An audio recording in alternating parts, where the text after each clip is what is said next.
So what I have here is a paper birch tree. It's a potted paper birch tree from the Arbor Day Foundation.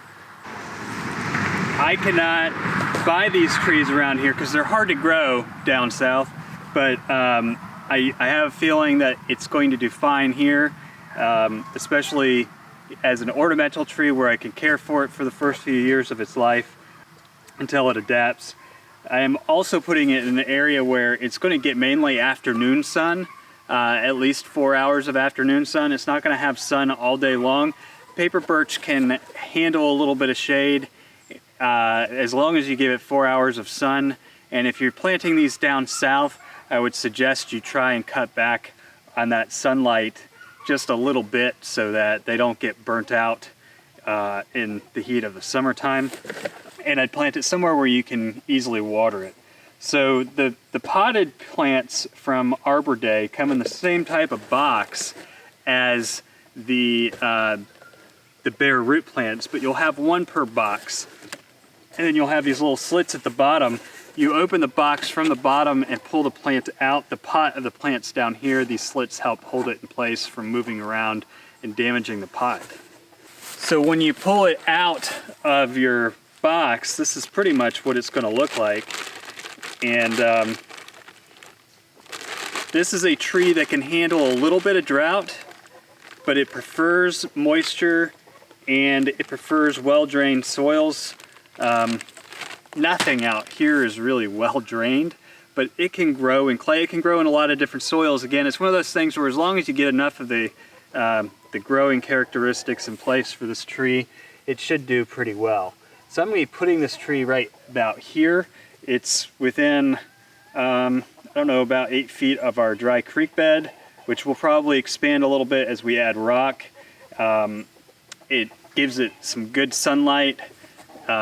Is a nice visible location, and we may eventually have a drive come right through here, so maybe I'll just move this over. I'll move it kind of midway here. What I like about this location for the paper birch is that I have a lot of moisture drainage in this way, and I need moisture for this tree. The dry creek bed is nearby, so as it grows and becomes a larger tree, it can start to retain moisture from the dry creek bed. There's probably a better dip of moisture down there, but I'm not sure that I can get the sunlight that I'm going to need for this tree that far down. I think that my best spot is somewhere right in here where I can get a lot of the afternoon sun. We have a lot of oak trees here, and at least get it several hours of sunlight each day by putting it here. Ooh, ground doesn't like it. There we go. Now with these trees, the best thing you could do is dig a hole about 3 times the size of the ball of the tree. That's not hard. These aren't very big trees. There's some nice soil in here too. Kind of unpacking the dirt where your root ball is going to need to grow the strongest in its first few years, and you're giving it a chance to really thrive. I like this spot. The dirt's really nice. Instead of our red clay, I think I picked a good spot for this tree. I have nice moist soil, but it's not the packed down red clay that just doesn't drain. That's the biggest problem. And again, paper birches tend to do best in full sun, but that's up north. So down south, you want to cut the sunlight back just a little bit so that it doesn't get burnt out. And the sunlight that I'm blocking the most is at the hottest point of the day. It's going to get some morning sun, it's going to get some afternoon sun. It's just going to miss out on a little bit of sun, the hottest point of the day, and that should help this tree thrive in what I would chalk up to an unusual environment for the tree. I don't want my tree all the way down in the hole. The reason why I tend to dig these holes a little bigger than necessary is because I like to address the soil underneath the tree as much as I do the soil around the tree. I'm actually taking topsoil that has a little bit more organic, fresh organic material in it, and I'm mixing it in with the natural soil. That'll help the moisture drain out of here easier, and it'll give the tree some strength with its root system to help it expand. I'm not going to break up my root ball too much. I'm going to tap it a little bit, help loosen up some of the dirt that's on there, but I don't want to just break it up because I don't want to hurt these very fine roots that are around there. Those roots are very important for this tree.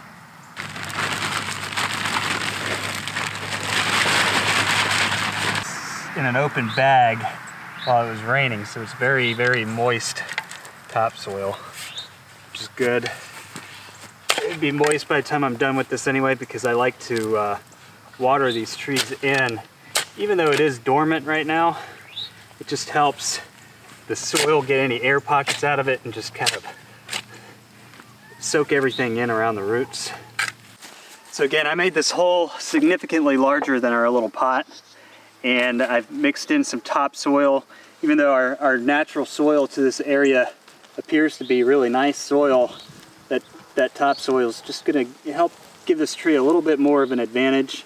Last thing I'm going to do here, I'm going to leave this just slightly below. I'm going to let some water pocket up into here because this soil appears to be pretty well drained. The last step I'm going to do for this is just mulch in around it. I've got some cedar mulch that will stay in place for a long period of time. And I'm going to put a little fence barrier around this to protect it. And then after I put some mulch around this and I get my little fence barrier up, I'll go ahead and water it in. But hopefully this tree does well here. I'm excited about the paper birch. Paper birches are beautiful, beautiful white trees. Really nice accent piece for your landscape. And again, we're in North Carolina, southwest of Raleigh. And I think that this tree will survive very well. Just keep it watered and the ground moist for its first few years, especially in periods of high heat and drought.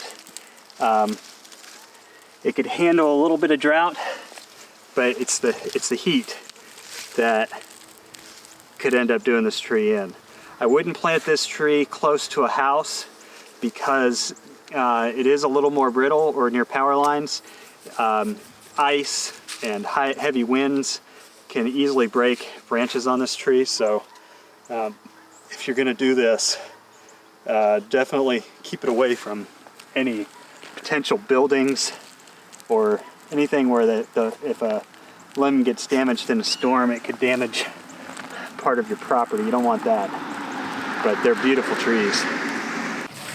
Now, I'm not sure if I mentioned this yet or not, but I'm planting this tree in November, but so the tree is dormant, or it should be right now. You can see the leaves have kind of turned brown. They're still a little green, and you want to plant these trees during a time of year when they are going dormant, because you'll have less negative repercussions on the tree, and it gives the tree a chance to really kind of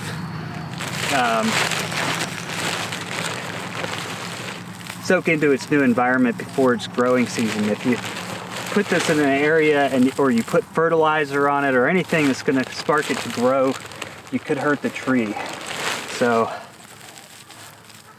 I'm definitely sticking to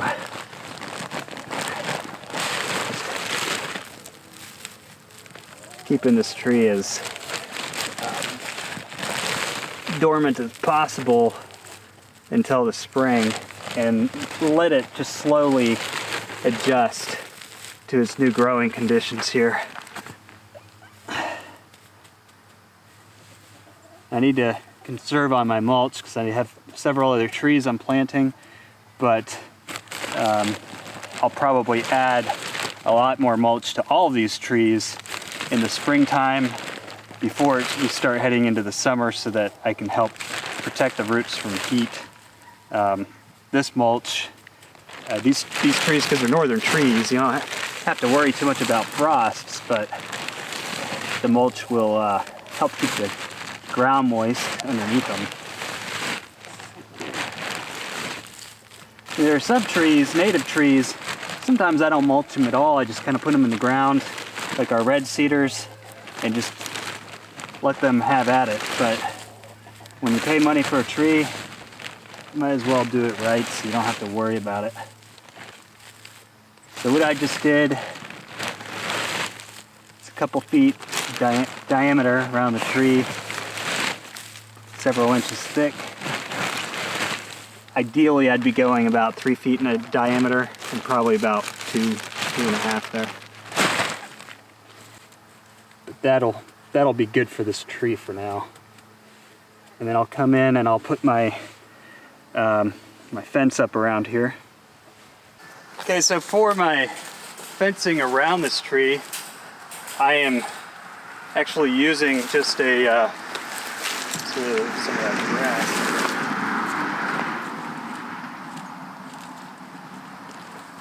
So this is just some wire fencing that we've been using around our property in general. It's all up along our front fence line, and we put it behind the boards of our front fence line. And I just kind of cut it to size and put it around the tree. I don't want it too tall, because as the tree gets up above this area, it's going to start branching out, and I don't want to hinder that from happening. So I'm leaving plenty of room for branch growth.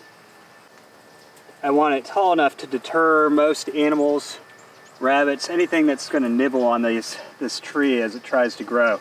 Because this tree is not native to our area, I'm trying to give it as much of a chance to establish itself and grow within its first few years as I possibly can.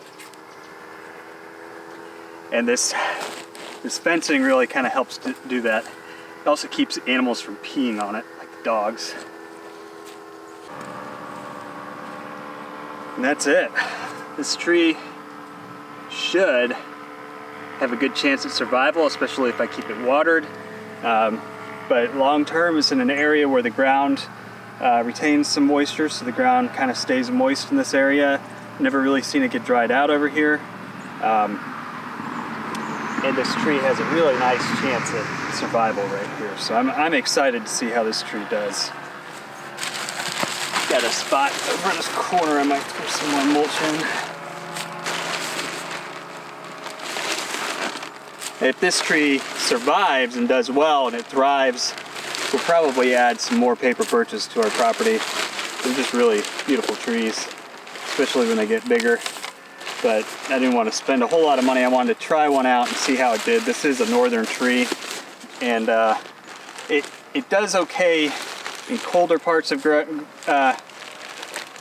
our growing zone 7, but I would say we're kind of in the middle ground on that. I'm hoping that the next few years of having a cooler environment will help this tree be able to establish itself before it starts getting too hot again.